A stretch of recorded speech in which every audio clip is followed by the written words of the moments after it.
yo os voy a decir un poco todos los proyectos que tiene Asturias. Mira, pues ahora mismo,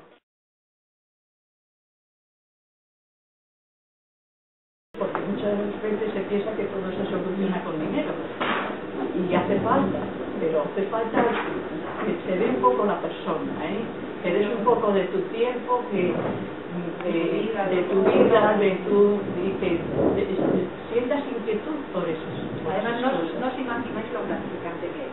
Pensáis que vamos, en principio ayudáis, pero es que a vosotros mismas os vais a sentir, pero vamos, súper, no sé cómo decirte. Sí, súper a gusto y súper contenta. Es gratificante. Tú das y recibes bien, pero segurísimo, vamos. Y es fundamental que la gente joven se implique. Sí, hay proyectos, Cáritas tiene proyectos muy bonitos para la gente joven, con los niños, con los adolescentes.